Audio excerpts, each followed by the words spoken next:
올해 사순절은 요나서와 함께 동행하고 있습니다. 요나서와 함께하는 사순절 세 번째 시간입니다. 요나서의 특징은 다른 선지서나 예언서와 다르게 메시지보다 메신저에 초점이 맞춰져 있다고 말씀을 드렸습니다. 첫 번째 장에서는 하나님의 낯을 피하여 도망가는 요나의 모습을 만났고, 그리하여 두 번째 장에서는 하강의 이미지 속에 끊임없이 인생의 바닥으로 떨어지는 요나, 그 영혼의 어두운 밤을 만난 사람들이 드려야 할 기도, 또한 어떻게 그 고난과 역경을 우리가 반응해야 하는지, 영적으로 응답해야 되는지에 대해서 같이 생각해 봤습니다. 오늘 말씀은 이제 바다 깊은 곳에서 물고기 뱃속에서 올라와서 다시 자신의 원 위치, 그 무추로 돌아온 요나의 모습을 봅니다. 그의 위치가 바닥에서 올라와 회복이 됐습니다. 하나님께서 그에게 다시 한번 사명을 주셨습니다. 다시 사명을 받은 요나는 어떻게 그 사명을 수행하고 있는지를 오늘 본문은 증언해 줍니다. 여러분, 예언자는 어떤 사람인가요? 선지자는 어떤 사람인가요? 오늘날도 예언자와 선지자는 발견되고 있습니까? 무엇보다도 예언자와 선지자는 미래의 일을 말하는 사람인 걸로 우리가 그 어원에서 이해를 합니다. 그러나 원래는 하나님의 말씀을 전하는 사람들이죠. 그것은 기능적인 측면입니다. 그러나 예언자와 선지자는 영적으로는 하나님의 파토스를 이해하는 사람입니다. 이 시대와 역사 속에서 하나님의 파토스가 어디로 향하고 있는지를 감지하고 분별하여서 그 마음을 사람들에게 전하는 자, 그가 예언자 혹은 선지자입니다. 예언자로서 선지자로서 요나는 하나님의 마음, 그 파토스를 이해하고 있다고 전제해야 합니다. 그러나 니느웨를 향한 하나님의 파토스를 요나는 지금 제대로 이해하고 있는지 오늘 본문에서 깊이 묵상해 볼 필요가 있습니다. 니느웨를 당도하게 됩니다. 그리하여 본인에게 주어진 사명을 시작을 합니다. 니느웨라고 하는 도시는 아시리아의 수도입니다. 지금의 이라크 티그리스강 주변 위협에 위치해 있었습니다. 고고학자들이 니느웨 도성을 발굴을 했는데 도시 둘레가 12km가량 짐작이 됩니다. 고대 도시로서는 상당히 큰, 객관적으로도 큰 도시임에는 분명합니다. 그러나 오늘 본문의 3절에 보시면 둘러보는 데만 3일 길이 되는 아주 큰 성읍이다라고 하는 표현은 고고학적으로는 가당치 않은 것 같습니다. 비교해 보자면 우리나라 서울에 한양도성이 있는데 한양도성을 쭉 한번 둘레길을 둘러보셨나 모르겠습니다. 18.6km입니다.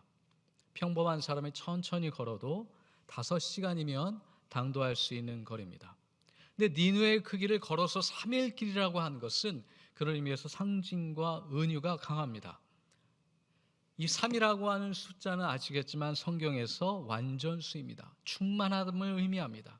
하나님 앞에서 그들이 저지른 죄의 크기를 의미합니다.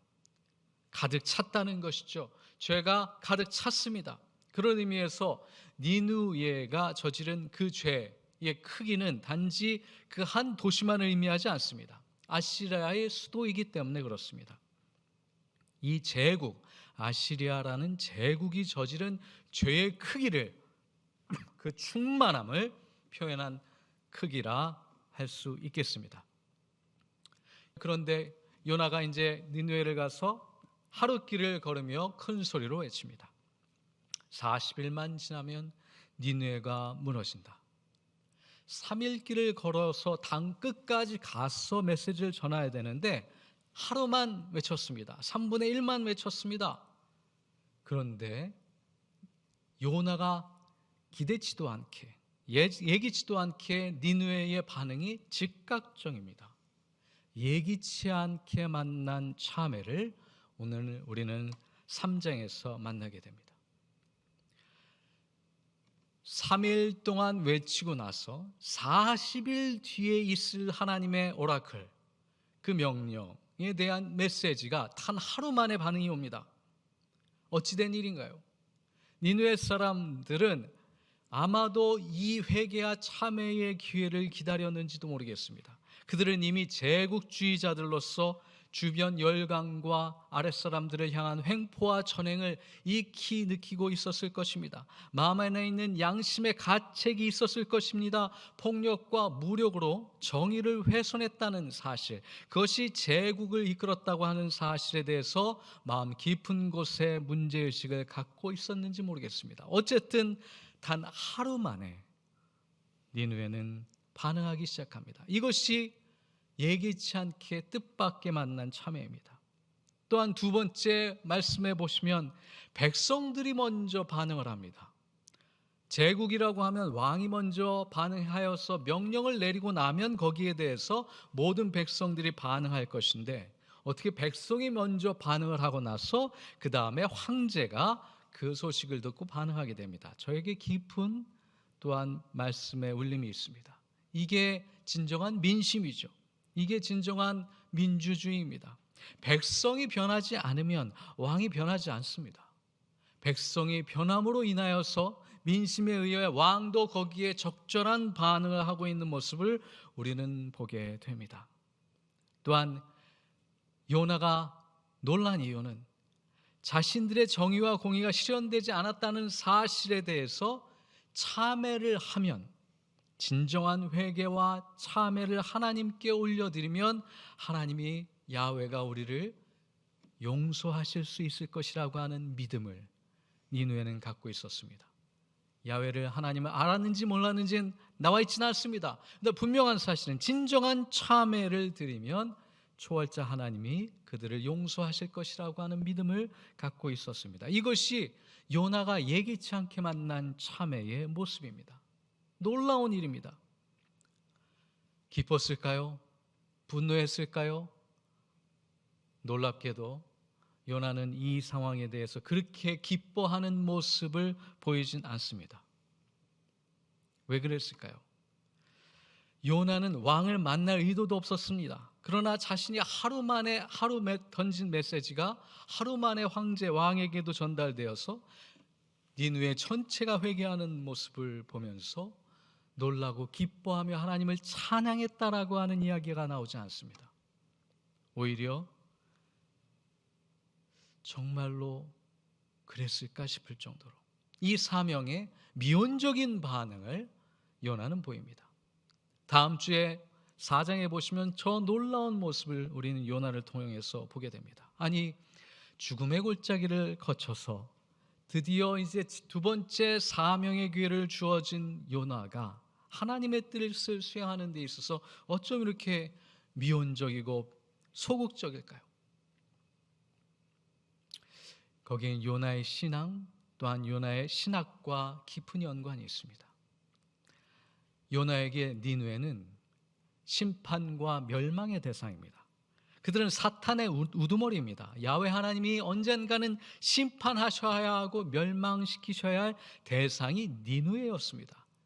저 사람들이 죄를 지었습니다. 그러면 어떻게 해야 돼요? 심판받아야 돼요. 멸망받아야 됩니다. 죽어야 합니다. 고통을 당해야 합니다. 마땅한 벌을 받아야 합니다. 그것이 요나가 알고 있었던 하나님의 오라클이었습니다. 자신은 그것을 선포하고 싶었고 그것이 실현되기를 바랬습니다. 니느웨의 범죄, 그들의 죄악의 유일한 대가는 오직 멸망과 죽음이었습니다. 요나는 그것을 보고 싶었던 것이죠. 자신의 죄와 잘못의 대가를 치르는 모습을 보고 싶었던 것, 그게 요나의 마음이었습니다. 요나의 신학이며 요나의 신학이었습니다. 그런데 야훼께서 니느웨에게 회개와 참회의 기회를 주신다라고 하는 것은 자기가 아는 야훼 하나님이 아닙니다. 그렇기 때문에 여기에 뭔가 다른, 내가 원치 않은 결과가 있을 것이라고 하는 부담감과 불안함이 있었습니다. 회피하고 싶었습니다. 그래서 하나님의 낯을 피하고 싶었습니다. 하나님 이러시면 안 됩니다. 제가 알고 있는 하나님은 정의의 하나님이시고 공의의 하나님이십니다. 불법과 폭력으로 다른 사람들 고통 가운데 이끌었던 사람들을 하나님 당신은 저주하시면서 심판하셔야 합니다. 그것이 우리였습니다. 이스라엘이었습니다. 이스라엘을 구하시고 회복시키시며 또한 니느웨 아시리아를 멸망시키십시오.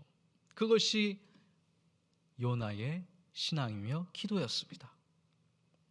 그런데 그들에게 참회의 기회를 주신다. 그들에게 회개의 기회를 주신다. 요나는 쉽게 받아들이기 어려운 하나님의 뜻이었습니다.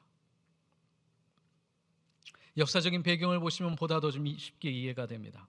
유대교 전통에 의하면 요나서는 특별한 역할을 갖고 있었습니다. 그게 무엇이냐? 바벨론 포로를 기억하실 겁니다.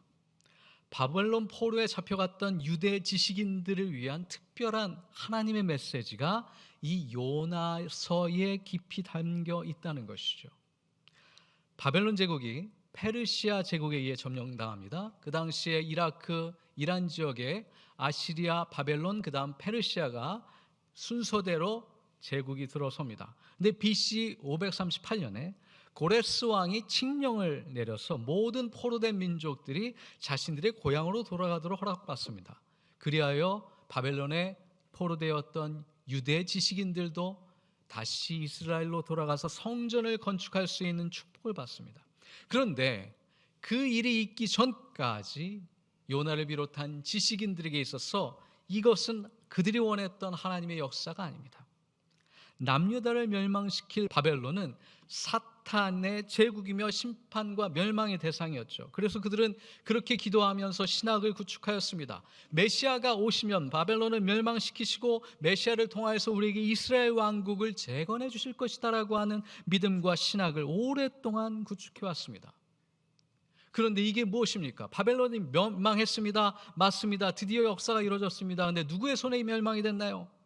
또 다른 이방의 왕에 의해서 그들이 멸망되었다는 사실입니다. 이것은 우리의 신학에 맞지 않는 기대치입니다. 그들은 멸망해야 되지만 하나님의 손에, 메시아의 손에 의해서 멸망되어야 하며 그들은 죽었어야 합니다. 우리는 해방되고 이스라엘로 돌아올 수 있는 축복을 얻었지만 우리가 믿었던 하나님, 우리가 기도했던 방식으로 하나님은 그 뜻을 우리에게 실현해 주지 않으셨다는 거죠. 여기에 깊은 유대 지식인들, 종교 지도자들의 고뇌와 성찰이 담겨져 있습니다. 그러면 이것을 어떻게 이해할 것인가? 그래서 유대교 신학자들은 요나서가 유대 리더십들과 지식인들의 지침서 역할을 한다라고 얘기합니다. 무슨 지침서이냐? 기존의 신학과 신앙으로 이해하거나 수용할 수 없는 시대와 역사적인 사건을 이해시키기 위한 지침서, 신학적 지침서라는 겁니다. 그런 의미에서 요나를 통하여서 세 가지를 보도록 안내합니다. 지금도 마찬가지입니다. 그때 당시에도 지식인들에게 요나를 통하여서 안내해 줬던, 지금도 같은 방식으로 유대 신학자들은 세 가지를 도전받습니다. 첫 번째, 요나의 모습을 보면서 우리 자신을 봐야 한다. 자기 성찰의 기회를 삼으라는 거죠. 내가 이렇게 기도해 왔습니다. 나는 선지자이고 예언자였습니다. 하나님이 부르셔서 여기까지 왔습니다. 내가 아는 하나님은 그들을 멸망시키실 것입니다. 그런데 내가 아는 방식대로, 요나가 아는 방식대로, 원하는 대로 역사는 이루어지지 않았다는 것이죠. 그럼 무엇인가? 우리 자신, 나 자신을 돌아보는 캐릭터, 그것이 요나라는 겁니다. 그러면서 요나의 이야기를 따라가면서 내가 이해할 수 없는 역사적인 사건을 어떻게 받아들일 것인지에 대한 신학적인 새로운 관점을 도전받습니다. 요나서의 하나님은 긍휼과 자비의 하나님인데, 이것은 또한 인간, 또한 고통받는 영혼들, 불의한 가운데 희생양이 되었던 영혼들이 받아들이기엔 어려운 현실이었던 것이죠. 이스라엘이 그랬습니다. 그러나 분명한 사실은 신학적으로 하나님의 자유를 또한 인정하지 않을 수 없다는 사실입니다. 역사와 사회 가운데 일어나는 하나님의 뜻, 그것은 때에 따라서 우리로부터 초월적인, 우리가 이해할 수 없는 하나님의 자유의 영역이다라고 하는 고백을 유대 지식인들이 하게 됩니다. 그러면서 마지막으로 이 모든 과정을 통하여서 유대 지식인들은 메타 퀘스천을 제공받습니다. 그것은 무엇이냐? 하나님의 정의와 공의 가운데 하나님의 긍휼과 자비는 어떻게 구현될 것인가? 그것을 위하여 예언자와 선지자는 어떤 역할을 하게 될 것인가? 상당히 어려운 질문입니다. 또한 어려운 질문을 오늘 같이 하게 돼서 송구합니다. 그러나 우리가 살고 있는 이 시대 2025년도의 기독교인은 이 질문을 피할 수가 없습니다. 새로운 지평 속에서 우리의 신앙과 신학은, 우리의 기도는 하나님의 뜻에 부합되고 있습니까? 아니면 이해하기 어려운 하나님의 세계를 불편해하고 있습니까? 예수님은 요나의 기적이라고 하는 표현을 여러 번 반복해서 얘기하십니다. 대표적인 게 마태복음 12장 39절과 16장 4절에 보시면 너희가 기적을 원하느냐? 내가 보여줄 것은 요나의 기적뿐이다 라고 얘기하십니다. 이것을 아주 단편적으로 얘기하면 부활을 의미한다라고 얘기합니다. 그렇죠. 3일 만에 다시 자신의 위치로 돌아와서 사명을 감당했던 요나의 기적, 그것처럼 예수님도 3일 만에 부활하셨습니다. 그러나 그것은 요나의 전체적인 신학적인 아주 깊은 의미를 담아내는 데는 여전히 한계가 있습니다. 우리가 오늘 들은 이 이야기에 의하면 부활의 기적 다음에 또 다른 메타 퀘스천을 예수님이 던지고 계십니다. 우리의 영적인 지평이 우리의 신념과 신앙을 초월하는 현상을 보게 될 것이다 라고 하는 것이 요나의 기적이라는 겁니다. 우리가 지금까지 받아들일 수 없었고 우리가 지금까지 보지 못하였던 하나님의 뜻, 불편하게 여겼던 하나님의 뜻을 이제는 우리가 수용하고 받아들이고 믿게 된다. 이것이 요나의 기적. 그것만이 너희가 볼 것이다 라고 하는 의미를 우리는 예수님의 말씀 속에 발견하게 됩니다. 그렇습니다. 예수님은 사람의 길이 아닌 하나님의 길, 예수님 당신의 길을 걸으셨습니다. 그렇기 때문에 베드로가 예수님의 길을 막아설 때 혹독하게 얘기하셨습니다. 사탄아, 내 뒤로 물러가라. 그것은 사람의 길이었기 때문에 그렇습니다. 예수님의 길을 우리는 이해하기 어렵습니다. 또한 부담스럽고 불편합니다. 그러나 예수님은 분명히 아셨습니다. 이 길이 하나님의 사랑을 증명하는 길이고 사람을 살리는 길이라는 사실을 예수님은 분명히 알고 계셨습니다. 상식적이지 않습니다. 인간적이지 않습니다. 초월적이며 신적인 길, 그 예수님의 길이 사순절 가운데 펼쳐지고 있습니다. 우리는 지금 사순절 한가운데에 서 있습니다. 그 예수님의 고난과 십자가로 향하신 길을 얼마만큼 동참하고 계십니까? 어렵습니다. 불편합니다. 수용하기 어렵습니다. 그러나 예수님의 친절한 안내를 온전하게 응답하실 수 있길 간절히 소망합니다. 그 방법은 심판과 저주로 그 사람이 죽어야 된다라고 하는 메시지가 아니라 긍휼과 자비와 사랑이 십자가의 길임을 깨닫게 해주신다는 거죠. 사순절에 여러분께 초대해드리고 싶은 정보가 하나가 있습니다. 추천하고 싶은 영화가 하나가 개봉이 됩니다. 4월 9일에 본회퍼 목사님의 영화가 우리 한국에서도 개봉을 합니다.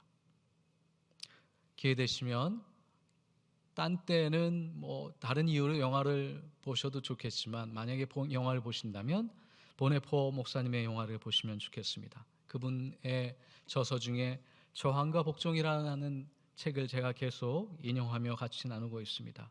사순절에 꼭 읽어야 되는 책 가운데 하나입니다. 히틀러가 나치와 함께 2차 세계대전을 일으키며 전 세계를 공포로 몰고 갈 때 보네포 목사님은 나치와 히틀러를 사살시키는 임무를 수행하고자 가담에 동참합니다. 그러나 그의 의도는 발각이 되고 1년 6개월간 수용소에 갇혀 있다가 히틀러가 자살하기 6주 전에 사형을 당하십니다. 이 저항과 복종이라고 하는 책은 그 1년 6개월 동안 수용소에 갇혀 있으면서 사랑하는 가족과 교우 친지들에게 보낸 편지와 기도의 묶음집입니다. 목사님은 여기서 아주 깊은 실존적인 고뇌를 얘기합니다. 내 운명이 섭리가 되는 인생이 되길 바란다. 내 운명이 섭리가 되는 인생이 되길 바란다. 여러분, 우리 각자 운명이 있습니다. 근데 그 운명이 섭리가 되는 길은 무엇인가요? 너무 어려운 방법입니다. 너무 어려운 질문입니다. 그러나 자신의 목숨을 내어주면서도 본헤퍼는 목사님은 이렇게 얘기합니다. 그렇다면 나의 운명이 섭리가 되는 그 운명을 섭리로 실현시키는 통로는 무엇일까? 기도하며 자문해 보는데 결국 유일한 방법은 매일 성찰하고 기도하며 예수 그리스도의 길을 따라가는 것뿐이다 라며 편지를 마칩니다. 여러분, 우리의 삶의 고난과 역경 또한 원치 않는 시련과 아픔이 있습니다. 그 가운데 사순절에 주시는 은총을 깨닫는다면 우리의 고통 가운데 주님께서 함께하고 계시다는 것을 잊지 않기를 바랍니다. 또한 우리의 운명이 하나님의 섭리를 실현할 수 있는 고귀한 은총의 통로가 될 수 있음을 잊지 마시기 바랍니다. 주신 말씀 생각하며 잠시 거듭의 기도를, 우리 마음과 영혼 가운데 주신 하나님의 음성을 거둬들이는 기도를 드리도록 하겠습니다.